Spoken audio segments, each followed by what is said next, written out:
दोस्तों नमस्कार, आदाब, सत श्री अकाल। दवाई के कार्यक्रम मीडिया बोल में आपका स्वागत है।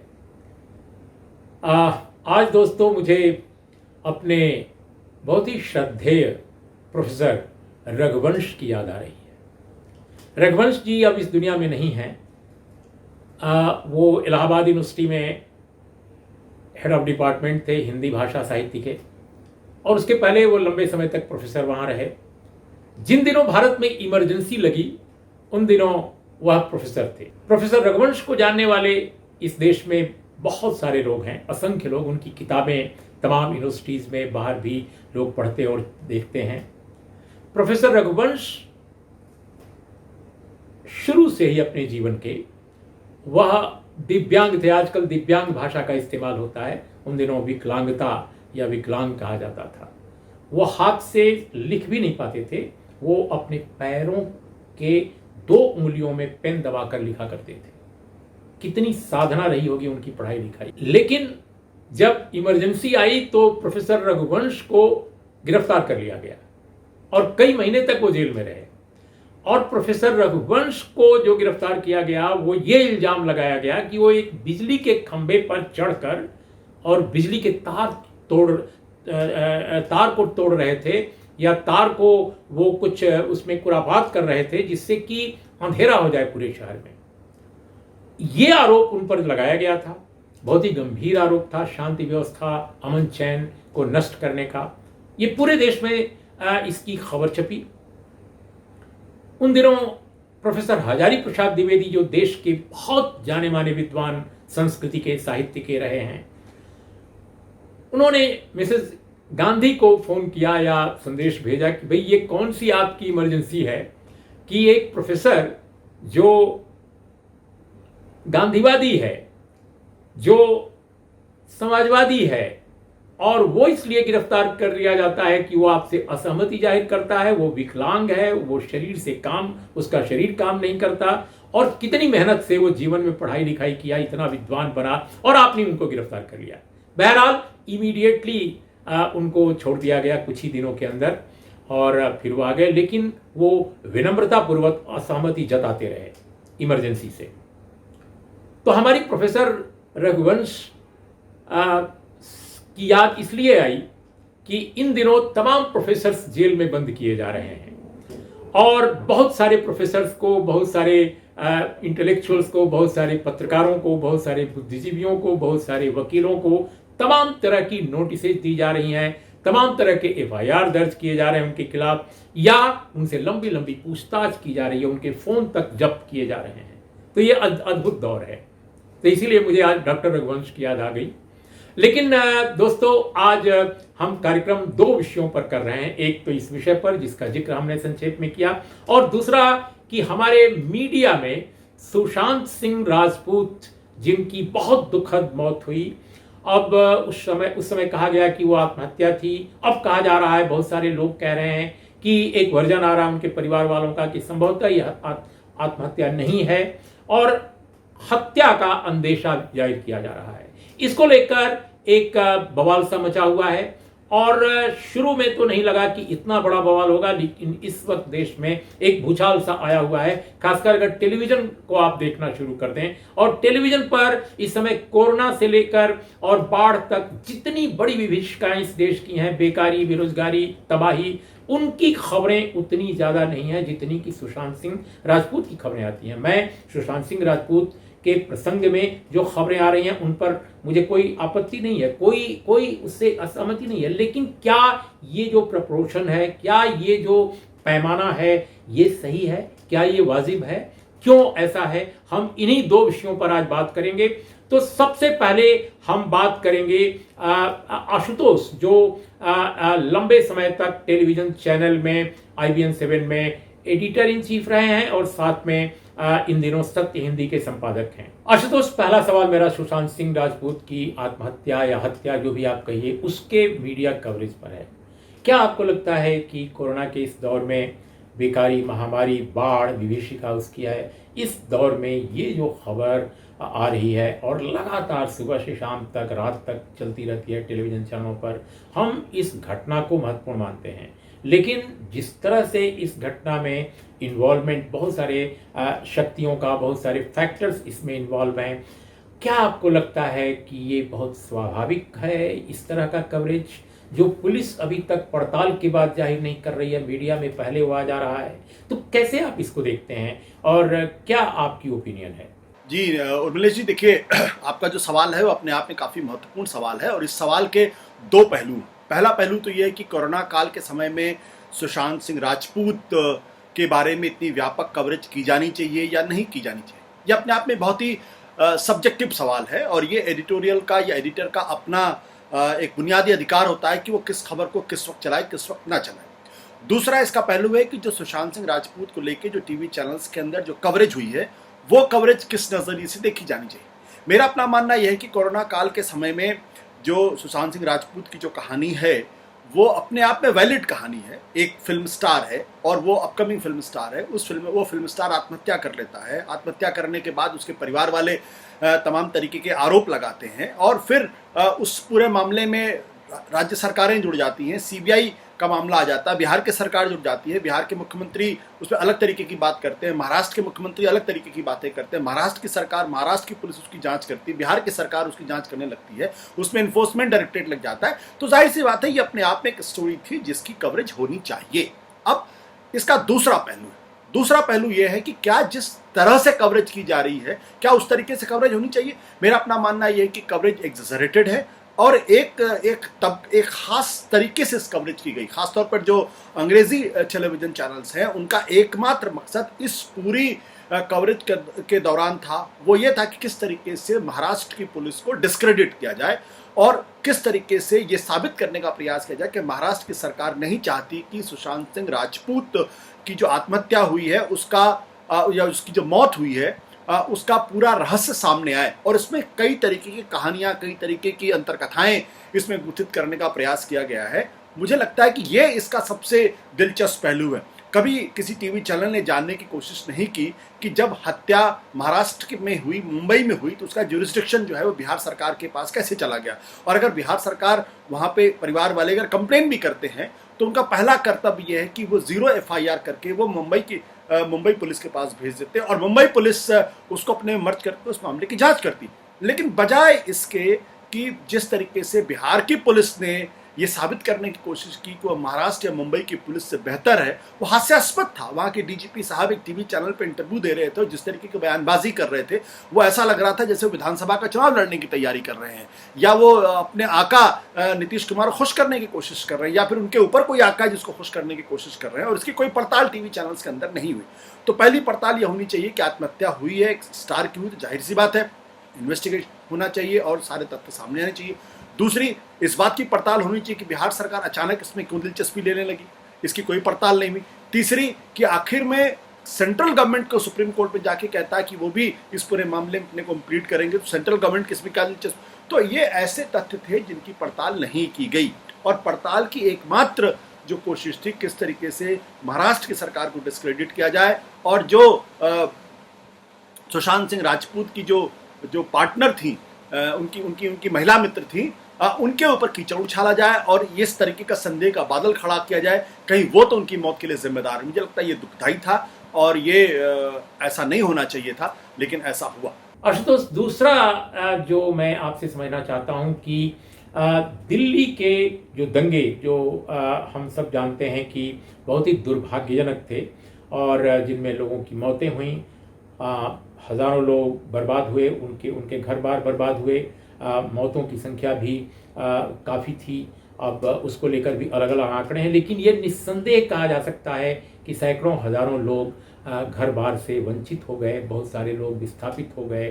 तो उस दंगे को लेकर क्या आप जिस तरह की पुलिस गतिविधियां हैं, जिस तरह के इतने दिनों के बाद अचानक ऑल ऑफ सडन बहुत सारे लोगों की गिरफ्तारियां होने लगी हैं, बहुत सारे लोगों पर चार्जशीट फाइल हो रहा है, आरोप पत्र फाइल हो रहा है, बहुतों पर नए नए इल्ज़ाम लग रहे हैं, कुछ लोगों को लगातार पुलिस थाने में बुला करके उनसे लंबी लंबी पूछताछ की जा रही है, उनके फ़ोन तक जब्त किए जा रहे हैं। और सबसे बड़ी बात कि पहले एक्टिविस्ट को इसमें लिया गया, इस दायरे में, इसके बाद स्टूडेंट्स को लिया गया, अब दिल्ली विश्वविद्यालय के प्रोफेसर्स इंटेलेक्चुअल्स या स्वयंसेवी संस्थाओं में काम करने वाले बड़े लोगों, लेखकों, बुद्धिजीवियों, पत्रकारों को भी इस गिरफ्त में या इस दायरे में लिया जा रहा है। कैसे आप देखते हैं इस पहलू को?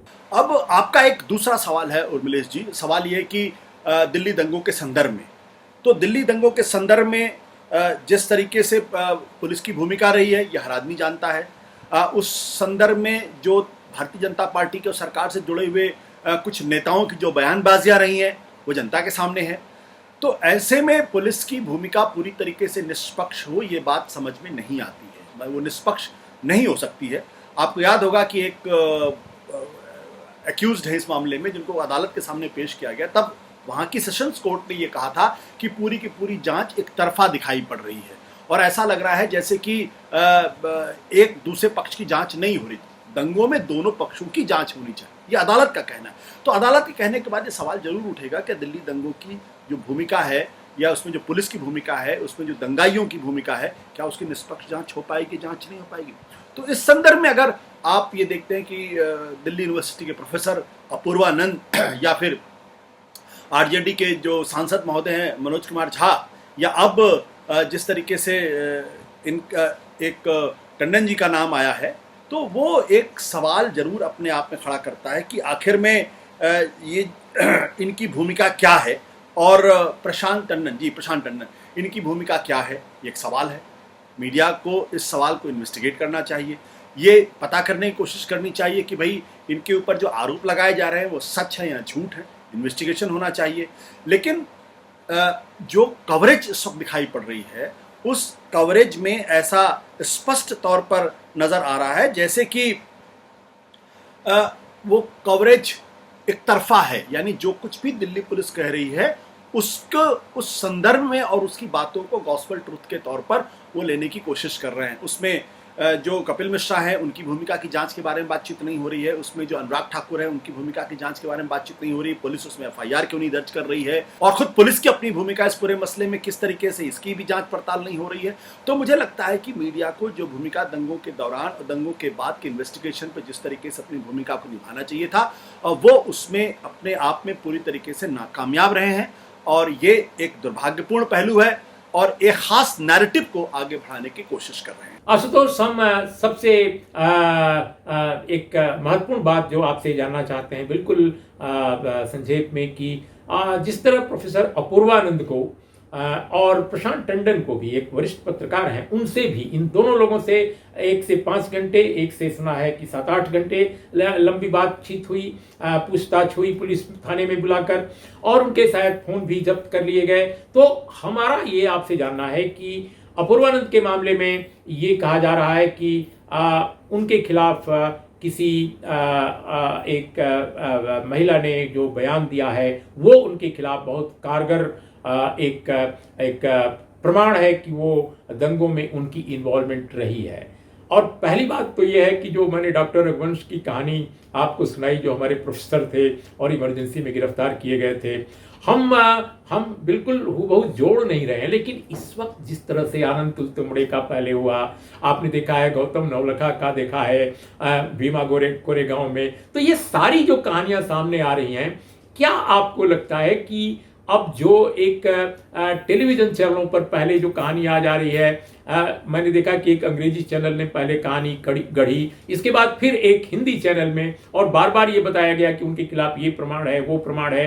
अब जो एक्टिविस्ट स्वयं हिरासत में है पुलिस की, वो अगर कोई बयानात पुलिस की तरफ से आ रहा है कि उसने ऐसा कहा है, तो आखिर टेलीविजन चैनलों को इसकी दरियाफ्त तो करनी चाहिए, इसकी पड़ताल तो करनी चाहिए कि आखिर वो बयान कितना सही है, वो वाकई है कि नहीं है, पुलिस जो कह रही है उसको मान रही है, और टेलीविजन चैनलों पर जो आ रहा है वो पुलिस बाद में उसको एक्शन ले रही है। तो ये क्या बताता है आपके हिसाब से, क्या है?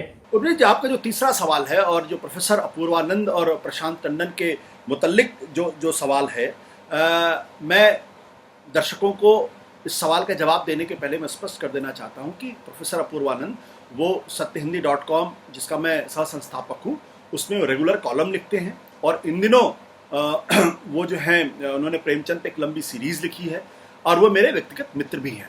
जहाँ तक प्रशांत टंडन है, तो प्रशांत टंडन भी एक वरिष्ठ पत्रकार हैं और IBN 7 में कई साल उन्होंने मेरे साथ काम किया है और एक अच्छे पत्रकार के तौर पर मैं उनको जानता हूँ। तो दोनों ही शख्स जो हैं वो एक तरीके से मेरी उनसे दोस्ती है। अब दिल्ली पुलिस ने उनसे पूछताछ की है। इसके पहले अपूर्वानंद जी से पूछताछ हुई थी, करीब 5 घंटे उनसे पूछताछ की गई और उनका सेलफोन भी उन्होंने अपने पास रख लिया है। अब जानकारी आ रही कि प्रशांत टंडन से पूछताछ की गई, करीब 10 घंटे उनसे पूछताछ की गई है। तो दिल्ली पुलिस हो या दुनिया की कोई भी इन्वेस्टिगेटिंग एजेंसीज हो, अगर उन्हें किसी के ऊपर शक होता है तो उन्हें उसकी जांच करने का, पूछताछ करने का पूरा अधिकार है। ये इस अधिकार को आप उनसे नहीं छीन सकते हैं। लेकिन सवाल ये उठता है कि जिस प्रोफेसर अपूर्वानंद को मैं जानता हूं, जिनसे मेरा परिचय है, या जिस प्रशांत टंडन को मैं जानता हूं, जिनसे मेरा परिचय है, और जिस तरीके की अब तस्वीर उनकी बनाने की कोशिश की जा रही है, दोनों के बीच में जबरदस्त जमीन आसमान का फर्क है, एक तरीके का विरोधाभास है। मैं ये कह सकता हूं कि जितनी मेरी जानकारी प्रोफेसर अपूर्वानंद जी के बारे में, निश्चित तौर पर जब वो जाफराबाद में महिलाएं वहां बैठी थी तो वो और योगेंद्र यादव गए थे और मंच से उन्होंने जाफराबाद की महिलाओं को कहा था कि आप लोग यहाँ से हट जाइए और यहाँ पे भीड़ इकट्ठा मत करिए, क्योंकि इससे यहाँ के लोगों को तकलीफ हो रही है। और ये वीडियो मीडिया में उपलब्ध भी था उस वक्त और मैंने भी देखा और कई और लोगों ने भी उसको देखा है। जहाँ तक दंगों की बात है तो दंगों के बाद मेरी अपूर्वानंद जी से काफ़ी बातचीत भी होती रही है, कॉलम के संदर्भ में भी और अदरवाइज भी। मैंने उनका वीडियो इंटरव्यू भी किया था। जो मेरी जानकारी उसके हिसाब से वो लगातार जो है वो दंगा पीड़ितों के रिहेबिलिटेशन में जुड़े हुए थे और उनकी मदद करने की बार बार कोशिश करते थे और मुझसे भी कहते थे कि देखिए दिल्ली की सरकार जो है वो जिस तरीके से काम करना चाहिए उस तरीके से काम नहीं कर रही है और पुलिस भी कहीं ना कहीं डिस्क्रिमिनेट कर रही है। तो ये मेरा उनसे परिचय है। और लेकिन मेरा अपना मानना यह है कि प्रोफेसर अपूर्वानंद जैसे मेधावी व्यक्तियों को या प्रशांत टंडन जैसे बड़े पत्रकार को या फिर मनोज झा जैसे बड़े पत्रकार को, जिनकी समाज के अंदर एक साख है, उनको अगर किसी गलत आरोप में फंसाकर अगर उनके खिलाफ अगर गलत तरीके की जांच की जाती है तो ये स्पष्ट बात नहीं है। और अगर उनकी जांच हो रही है या उनसे पूछताछ की जा रही है तो कपिल मिश्रा से पूछताछ क्यों नहीं होनी चाहिए, अनुराग ठाकुर से पूछताछ क्यों नहीं होनी चाहिए, और बीजेपी के कुछ दूसरे बड़े नेता उनसे पूछताछ क्यों नहीं, उनसे तो पूछताछ नहीं होती है, उनसे तो उनका तो फोन जब्त नहीं किया जाता है उनके बारे में, जबकि सारे लोगों ने अदालतों तक में जाकर कहा कि भाई इनसे पूछताछ की जानी चाहिए, दंगे भड़काने में या दंगों के प्रवोक करने में इनकी भूमिका, इस तरीके के गंभीर आरोप उनके ऊपर लगे। तो पुलिस बजाय उनसे पूछताछ करने के, आपकी दिलचस्पी अगर प्रोफेसर अपूर्वानंद में है, आपकी दिलचस्पी अगर मनोज कुमार झा में है, आपकी दिलचस्पी अगर प्रशांत टंडन में है, उनसे पूछताछ होती है तो कहीं ना कहीं गहरे संदेह के बादल खड़े होंगे और पुलिस की निष्पक्षता पर सवाल खड़े होगा।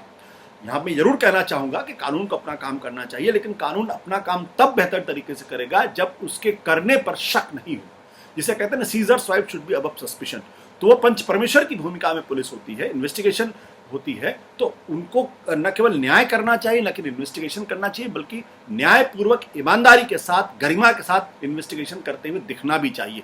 अगर ये दिखाई पड़ रहा हो कि पक्षपात कर रहे हैं, पक्षपात करते हुए दिख रहे हैं, तो ये बात सही नहीं है, ये ठीक भी नहीं है। अवनी बंसल, आप एक एडवोकेट हैं और साथ में आप सामाजिक जीवन में बहुत सक्रिय भी हैं।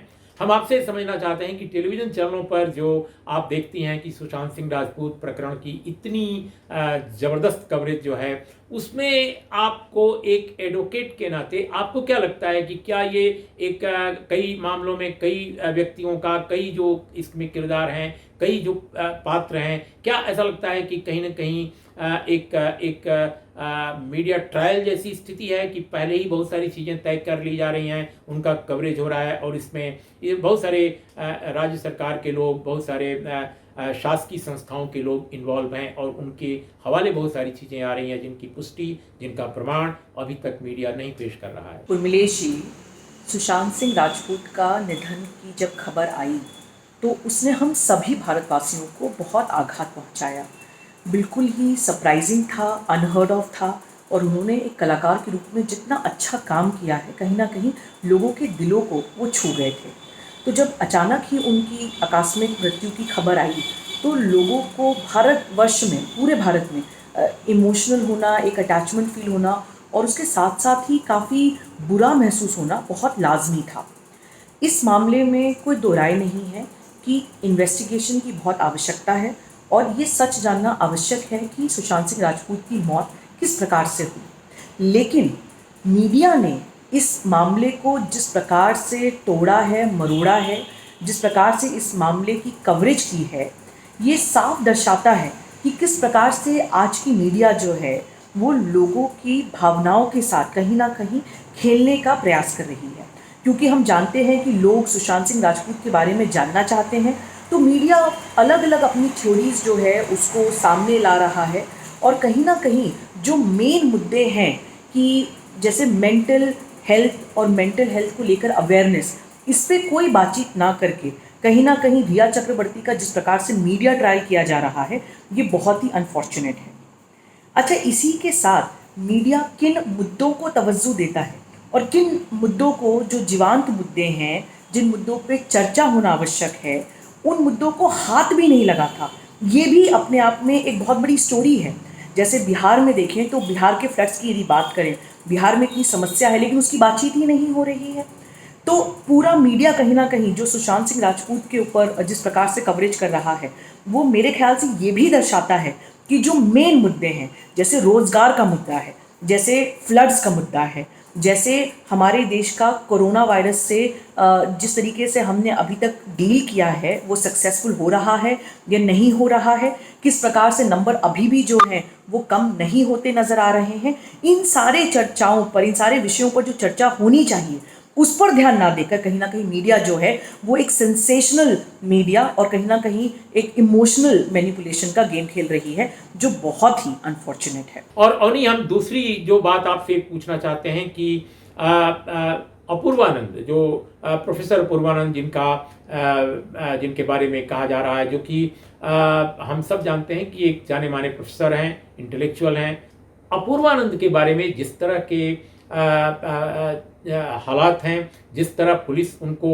पूछताछ के लिए बुलाई और जो बातें टेलीविज़न चैनलों पर उसके पहले पेश की गई, पुलिस ने एक्शन बाद में किया, टेलीविज़न के अंग्रेजी के कुछ चैनल में, हिंदी के कुछ चैनलों में पहले बहुत सारी चीज़ें चली गई और बताया ये गया कि उनके खिलाफ, अभी बताया गया हाल में कि उनके खिलाफ किसी ने बयान दिया है, वो जिस व्यक्ति ने बयान दिया है वो जेल में है, वो स्वयं हिरासत में है, पुलिस बता रही है और पुलिस के हवाले मीडिया बता रहा है। मीडिया जो पहले कहानी कह देता है वो फिर पुलिस उस पर कार्रवाई करती है। इस पूरे पहलू को आप कैसे देखती हैं एडवोकेट के तौर पे? प्रोफेसर अपूर्वानंद को जिस प्रकार से सरकार के द्वारा और इन्वेस्टिगेटिंग अथॉरिटीज़ के द्वारा परेशान किया जा रहा है, और मैं कहूँगी विच हंट किया जा रहा है, ये एक बहुत साफ सिग्नल दे रहे हैं बहुत समय से कि जो कोई भी भारत में सरकार की क्रिटिसिज्म करेगा, सरकार की आलोचना करेगा, सरकार किसी ना किसी तरीके से उसके पीछे हाथ धोकर पड़ जाएगी।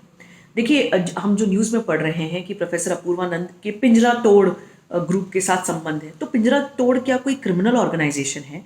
पिंजरा तोड़ जो है वो एक समूह था जहाँ पे लड़कियों ने इकट्ठा होकर ये कहा कि हमें पिंजरे में क्यों रखा जाता है, हमारे लिए सेम टाइमिंग क्यों नहीं है जो लड़कों के लिए है।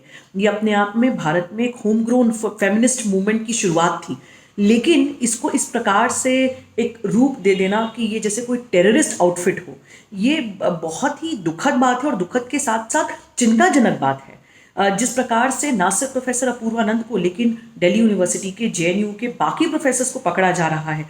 एक तरफ तो सरकार कहती है कि 34 सालों में हम नई एजुकेशन पॉलिसी को लेकर आए हैं, वो भी कोविड के टाइम पे जब इस पर डिस्कशन होना ज़रूरी नहीं है, और वहीं पे यूनिवर्सिटी के प्रोफेसर्स को पकड़ पकड़ के इस प्रकार से उनको परेशान करना, ये कहीं ना कहीं साफ मतलब अब इसमें कोई छुपम छुपाई का गेम नहीं रह गया है। बड़ी साफ बात की जा रही है कि जो कोई भी दबंगता से अपनी बात कहेगा, सरकार की आलोचना करेगा, उसको किसी ना किसी मुद्दे में फंसा दिया जाएगा। लीगल सिस्टम का सबसे बड़ा जो रोना है वो ये है कि आपने कोई गलत काम किया हो या नहीं किया हो, कोई क्राइम किया हो या नहीं किया हो, उसको तो आप बाद में कोर्ट में साबित करते रहना, लेकिन जब आपके ऊपर केस चलाया जाता है तो पूरा एक चक्कर जो है, एक घट्टा जो है, वो तो आपको अंडरगो करना ही पड़ेगा। और बाद में सालों बाद यदि पता चलता भी है कि आपका कोई रोल नहीं था, लेकिन आपका वो खोया हुआ समय, आपको जितनी परेशानियां हुई, जिस प्रकार से आपको अंडर इन्वेस्टिगेशन परेशान किया गया, उसकी भरपाई कभी हो नहीं पाती।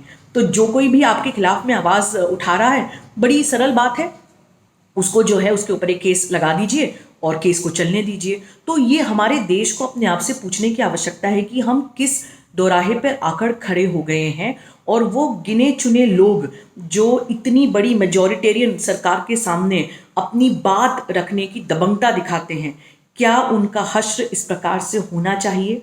और जिस प्रकार से सरकार उनको डरा रही है, क्या हम बाकी लोगों को चुपचाप घर में डर के बैठ जाना चाहिए? और यदि हम ऐसा करते हैं तो हम अपनी आत्मा को आवाज़ कैसे देंगे? क्योंकि आज उनकी बारी है, कल हमारी बारी हो सकती है। ये सवाल अपने आप से पूछना बहुत ज़रूरी है। दोस्तों, आपने हमारे दोनों मेहमानों की बात सुनी।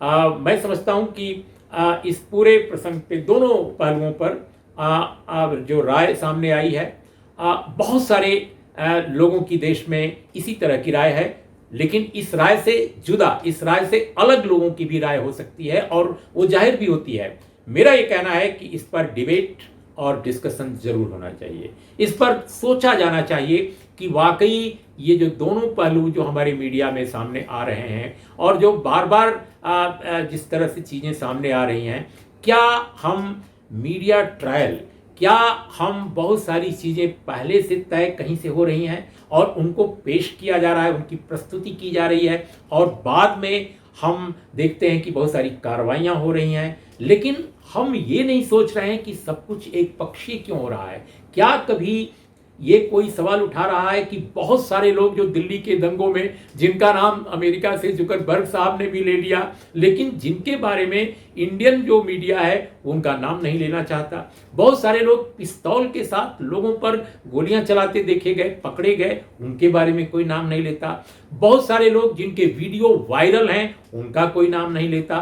तो ये क्या सिलसिला है? आखिर इस देश को हो क्या गया है? इसकी जो एजेंसियां हैं उनको क्या हो गया है? दोस्तों, इंस्टीट्यूशंस अगर हम डिस्ट्रॉय करेंगे तो डेमोक्रेसी बचेगी नहीं, और डेमोक्रेसी जिस मुकाम पर खड़ी है एक गहरा संकट है, एक बड़ा सवाल है। मीडिया अगर डेमोक्रेसी का प्रहरी है, अगर वो अपने को वॉच डॉग मानता है, तो मैं समझता हूँ ये सबको गंभीरता से, संजीदगी के साथ सोचने की जरूरत है। इन्हीं शब्दों के साथ आज की चर्चा का समापन करता हूँ। नमस्कार, आदाब, सत श्री अकाल।